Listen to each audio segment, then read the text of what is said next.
What's up, guys? Eric the Human here. This podcast is brought to you by TeeNoEvil, an amazing website dedicated to bringing you awesome pop culture tees with some very unique designs. Go check them out and let us know, or let them know that you were sent to them by us. All right, enjoy the podcast.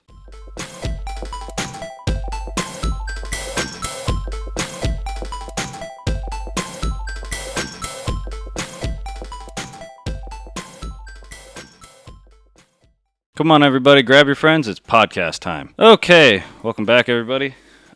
We had a nice vacation in Temecula. Wasn't super hot.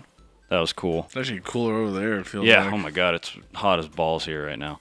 But what's some interesting things that happened to you, or any announcements you have since the last podcast? Besides throwing up in the shower. Yeah, I was dying for a day. That was pretty cool. What's new? I feel like I got something. Like purchase something? Yeah. Huh. Why can't I remember anything? I don't know, man. That's not good. I don't know. Nothing much. I mean, it was pretty much just a casual, just relaxing during the vacation, you know. That's about it. Well, we decided that we're going to be at the Pokemon the World tournament. Championship in Anaheim at the Anaheim Convention Center. I am currently, as we speak, breeding a team to compete in the Open because I don't have a team to. I didn't I'm nowhere near able to qualify for Worlds, but they have. It's the first time that it's open to the public, and there is a side tournament only hosted or like only for just like. It's just like randos. You pay $30. You get 4 booster packs or 4 or 5 booster packs for the TCG, and then that's it. You just play. And so I'm gonna possibly play if I can get my team. I'm currently trying to breed. I'm about halfway there, so who knows? We Could got happen. what was it, end of the month? It's mid-August. Okay, so you got plenty of time. You'd be surprised. So I'm halfway there, but then like I'm breeding the team, and then I have to level them up, make sure they have all the right moves, learn how to use them properly, and then get them all to a level 100. You don't have enough time. Yeah, that's what I'm saying. Luckily, I don't have a job right now, so I might have enough time. There's a lot to do in probably about a month. Yeah, well, 3 of the Pokemon will be a level 60 when I catch them, because they're legendaries. And then that just means I have to level up, and I have to EV train all of them, which is a whole other thing. But I think I can do it. It'll be all right. Maybe. If not, I at least want to be able to have a team that's like decent enough to, if I see somebody like, I don't know, Alex Fossiani from the Dex, I can just challenge him. Yeah. To at least a battle real quick. That'd be cool. But, yeah, that's about it. That's all we got going on. We were on vacation. We weren't thinking about work. Yeah. I won't be thinking about work until mid-August. So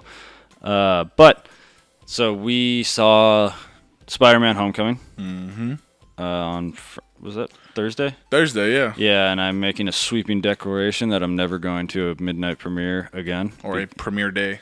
Yeah, unless it's at 10 a.m. on a Friday.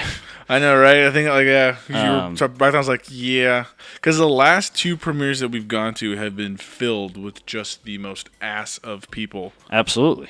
And it's horrible. They've been awful. I can't stand it. I'm super over it because people are annoying. Like, really, really annoying. And I just want to, like, enjoy my movie. And the second the Sony logo came up on screen, people were cheering and clapping and stuff. I'm like, this is not the company you want to cheer, first of all. And second, nothing has happened in the movie. So, stop, please. Like, it's so stupid. I don't understand. Trained monkeys, man. They see something nice and it's just... It's so dumb and I hate it. Like, so much. So, I would very much like them to stop. And going to the movies. Yeah, that would fix the problem. But yeah. No, they can't stop going to the movies. Or else So this is probably going to be another short podcast, but we're just going to kind of hit some finer points of the movie, what was like, what was kind of weird, Yeah. and little small things like that. Yeah, so you can start off as I continue to. Surprisingly, one thing I was glad is they cut the bullshit out of the origin story. Oh yeah. Like it was literally like a. Oh yeah, spoilers by the way. Oh so yeah, if you spoilers. If you want to stop, why did my audio spike again? I don't know. You're not doing good today, dude. Yeah. Yeah, I'm glad they did the. I'm gonna apologize ahead of time if there's any weird audio ticks in this episode because my whole shit is just deciding to not be nice today, so it might not be. All right, continue. Yeah, like they did the origin story in like a 30-second as like Ned and Pete are just walking down the street and he's like, spiders? Like, yeah, spider. You think I'll get bit by a spider? It's like, spider's dead. Yeah. Oh. Okay.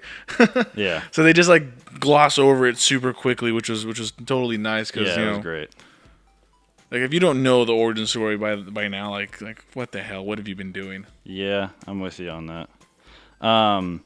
Yeah, no, it was really a really good movie. The characters that they built, my favorite part of the movie was just that they built this nice world around Spider-Man. Like the characters, all the supporting cast were amazing. Yeah. And they haven't even introduced Jonah Jameson yet. Like he's not even in the movie. So like that's still coming. Jonah Jameson. I mean, it's gonna be he will be there, but to the degree, who knows? And it was great. Like the whole movie, I really enjoyed all of it, like the whole way through. But my only issue was like the moment of growth that Parker has. It didn't come in between. Like he fights the Vulture 3 times. First time is by accident. The second time is because he goes out and tracks down the Vulture, and he gets his ass kicked the first time and the second time. And then he has an intervention with Tony Stark. Yeah. And Tony's like, hey, you're not ready for this. And then he just goes and does it again. And this time the Vulture is upgraded and Spider-Man is downgraded. Well, it's like he's not upgrading this since like all he's done is like enable like to kind of like attach to the ship. And well, that's no, it. I think he has control over his like his wingsuit. Like it never really had like maneuverability without him on it. He uses it like the glider in the first Spider-Man movie. That's how he wrecks the whole building. No, it flies independent. It's just it anchors itself at one point when he drops into the. Oh, that's true. So but no, he has that anchored though. Yeah, but it's still flying there. But what he's done differently was the fact that it like attached to the bottom and like folded. Yeah. And then created that seal. That was like the big deal. But yeah, he just like he beats him by pure luck. Like he doesn't do anything different. He doesn't have some like big revelation that's like, and like even if they just would have like, okay, biggest spoiler of the movie most likely for most people is that the Vulture is the father of the like love interest of the movie, and that's like really cool. It was really interesting, and I liked that a lot. But like, I don't know, it came into play for like 2 minutes in the movie, like after it was revealed, and like that was a great scene. That whole like 10-minute like scene they had at the house, and then the car ride to the homecoming. Exactly, amazing. But then during the final fight, it was addressed like once, and it was basically addressed when it flies independent of itself. He's like, well, what about Liz? Oh yeah, it's Liz. Yeah. Like, what about Liz? And he's like, what about? I'm doing this for them. Like this is so. There's no like. I remember you brought this up. He's like, there's no like plea to the heart for which is something that Spider-Man would do. Yeah, there was no plea to the heart because it's like. And even if he did, I think it wouldn't play well because the guy would just be like, this is all I'm doing for them. Yeah. Like, I chose this for them. So, that's why I think it didn't show up. And then, like, in between the movie, like, or in between the second and third fight, nothing changes. Like, he doesn't get some revelation. He gets reprimanded by Tony Stark and then gets the suit taken away. Yeah. And then that's it. I think the only thing that happens to Pete that would be considered some growth, but it's not enough to where like you would think of like, oh, he's figured out this way to fight him, or this is what the strategy is going to be. He has that moment of like, maybe this is what it is because he was told by Stark, if all you need is a suit to be the hero, then no suit. Yeah. Like, that was, funny, I think I saw something like Instagram, it's like, well, that's weird coming from Tony Stark. I was like, no, dude, like, he doesn't need the arc now to be the hero. Yeah. It's literally just him now, with the suit. So that, I think, the whole growth part comes, but it's so minute that it's not good enough. Is he looks into the water, and he, I don't know if he hears back Tony or not, but he looks and he gets the half Spider-Man, half Pete sort of face thing. And it's literally, but to the average fan, if you will, to the strictly movie fan, they'll be like, oh, that's so deep. It's like, no, it's not. It's not that big. Yeah. Especially for Spider-Man. There's nothing. Yeah.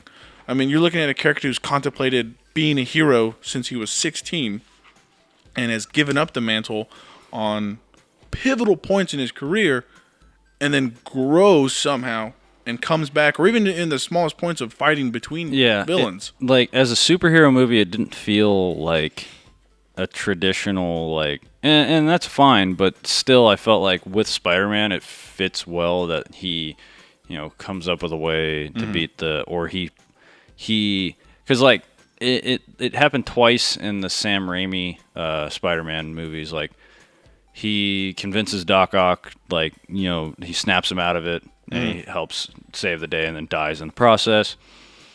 With Goblin, he's like talking to him and stuff and like trying to get through to him, even though, and then he does it a third time too with Harry.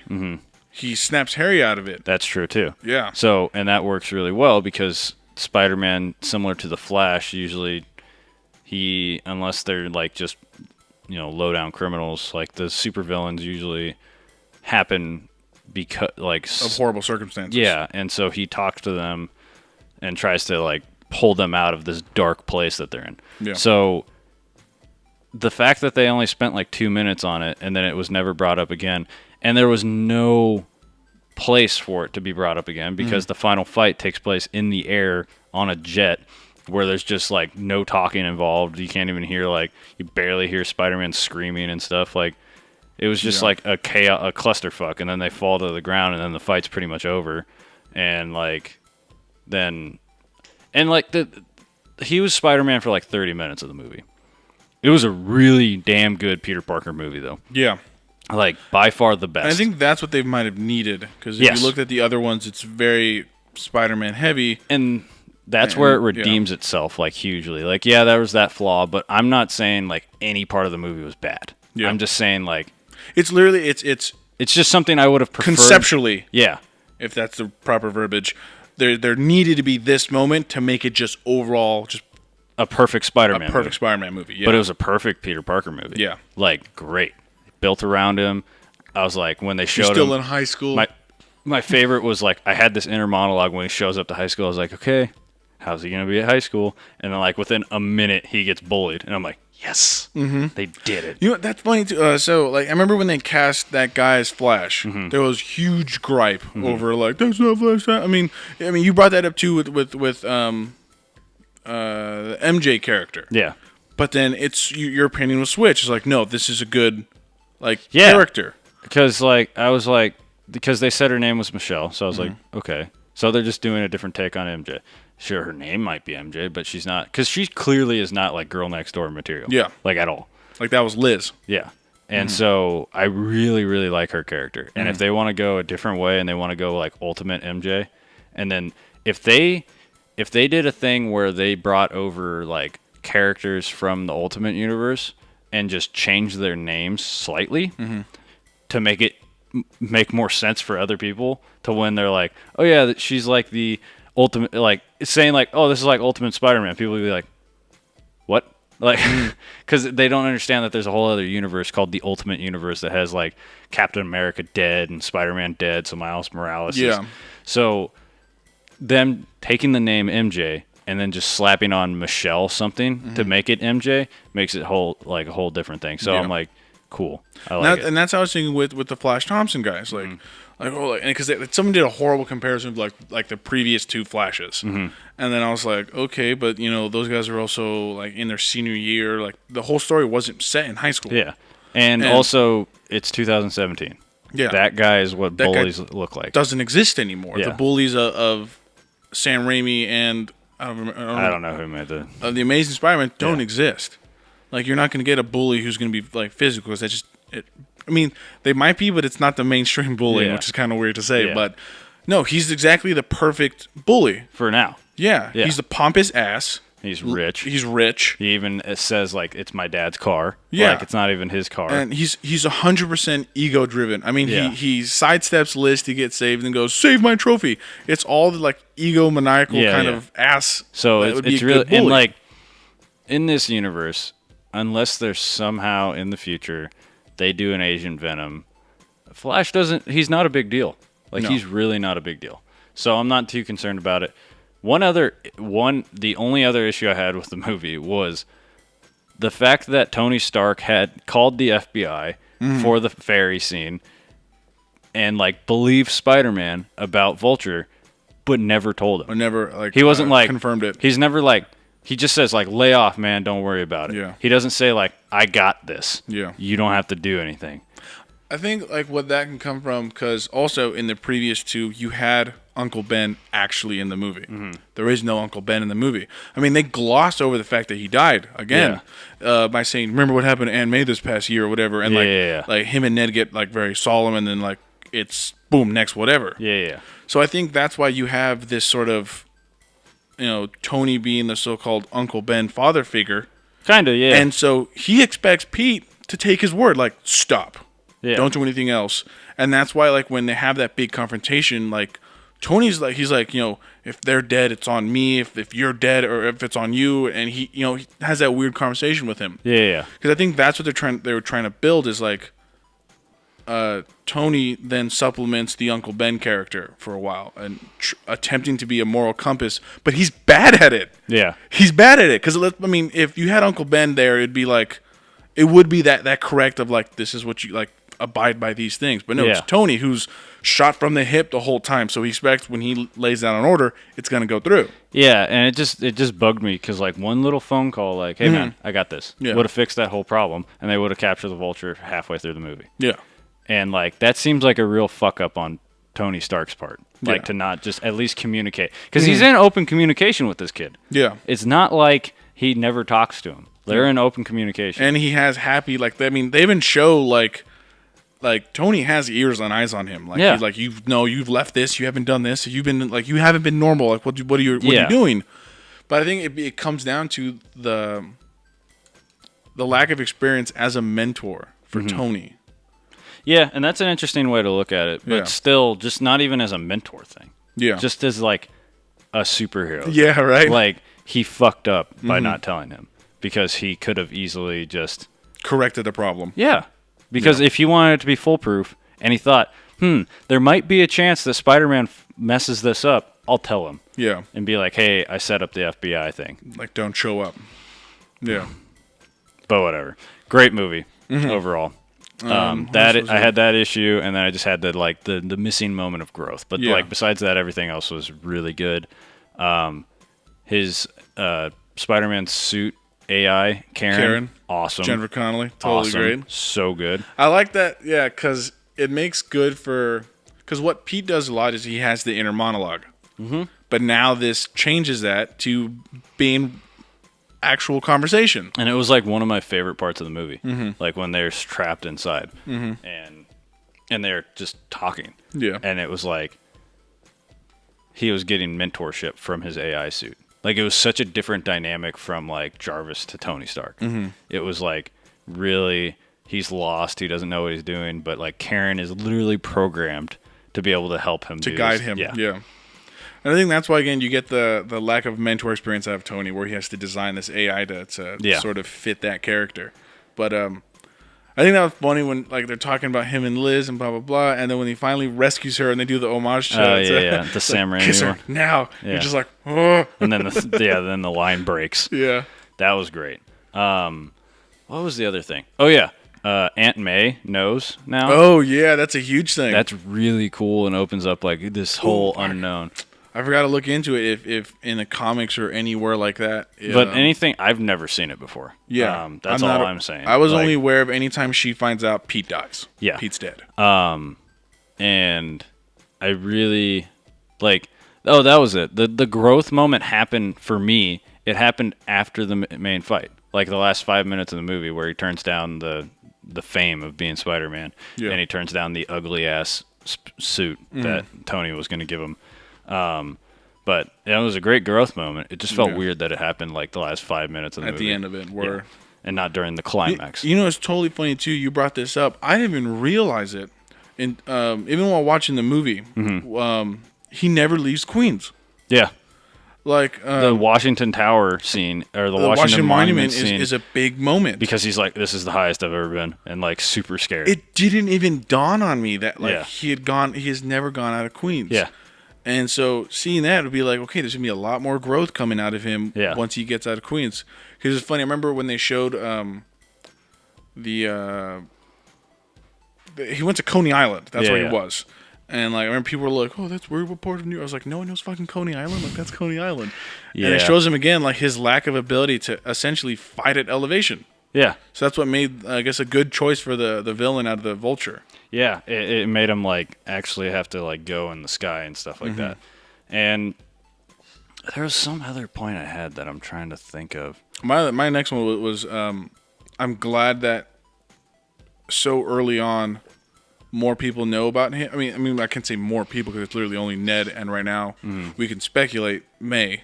Yeah, I like the fact that Ned knows, and because it's that tie-in to the Ultimate Universe. Yeah, Ned doesn't exist for Pete. Yeah, Ned only exists for Miles because, on the contrary to I remembered Pete my point. And Miles, IQs are different. Yeah, Pete's a certifiable genius. Miles is just an average kid. Yeah, and so Ned is his Pete, if you will. Like that's Ned racist, describes, not describes, designs. That's racist.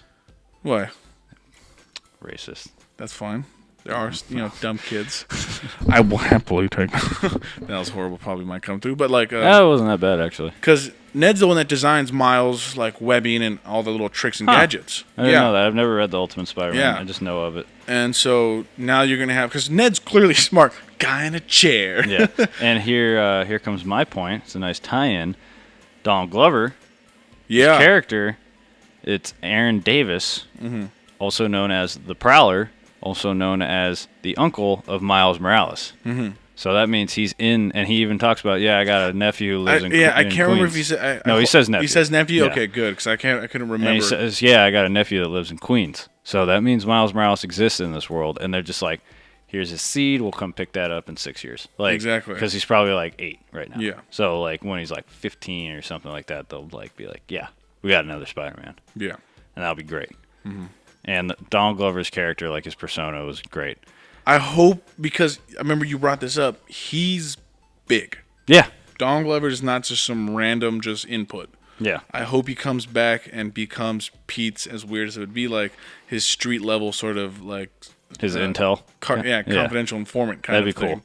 That'd be cool. Because he seems like a criminal, but he doesn't seem like a guy who's like doing this to just like kill people. He's just trying to get by. Yeah, he even says it like when they're trying to sell him all the weapons. He's like, I'm not trying to send. I'm trying to stick somebody up, not try to send them back in time. Yeah, and then they show that part of like Donald Glover's character realized that like Spider-Man's there to help people because he's like, well, he asked him like, why'd you say shoot me instead? He's like, well, I mean like, I don't want you getting shot. Like, I can dodge the bullet. And they actually show one of Spider-Man's tricks is he's fast enough to web a gun before the bullet even leaves the chamber. Yeah, and what's really cool is they don't emphasize spider sense in this.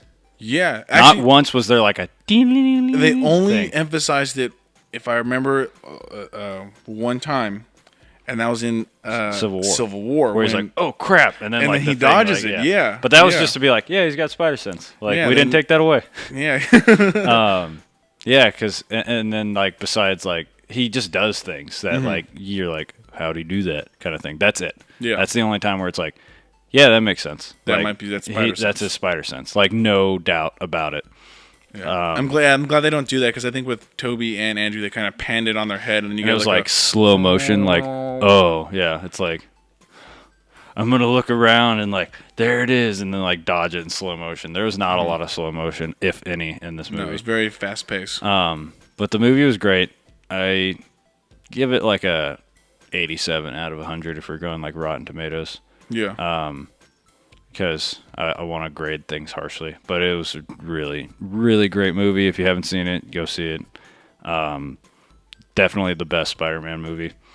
Yeah, I would give it a good. And I'm just saying best Spider-Man movie because like comparing the other ones, not like I said earlier, it wasn't a great Spider-Man movie because like just because that one moment. Great Peter Parker movie. How would I say that? It's a great Peter Parker movie. An overall great movie. I'd give it like 85 or a solid B. Yeah, solid B. Because just for the world building alone, this movie is awesome. Exactly, because I mean you have great characters beyond. Someone can like a character outside of Pete. Yeah. Like he wasn't even like really. He didn't feel like the main focus. No, I really like Ned. Yeah, Ned was love awesome. his character because he has good lines and he's super fun. I mean, he gets caught by a T-shirt. What are you doing? He's like watching porn. Yeah. I was like, that's a great moment. Yeah. And so hopefully, there's gonna be more Ned coming through because he clearly plays a big part. Did you see the principal? Yeah, that's he's the descendant of one of the Howling Commandos. Yeah, I saw that, which is really cool. Yeah. That's a really cool like. It's like Easter a small mo because you see like the picture and the medal. It's the same exact actor. And it's the same guy. Yeah, which is really cool. Mm-hmm. But yeah, so that's really our thoughts. If we ever think of anything else, do you have anything else? No, I mean, it was all pretty much hit. I mean, the big thing for me was just the good characters surrounding him.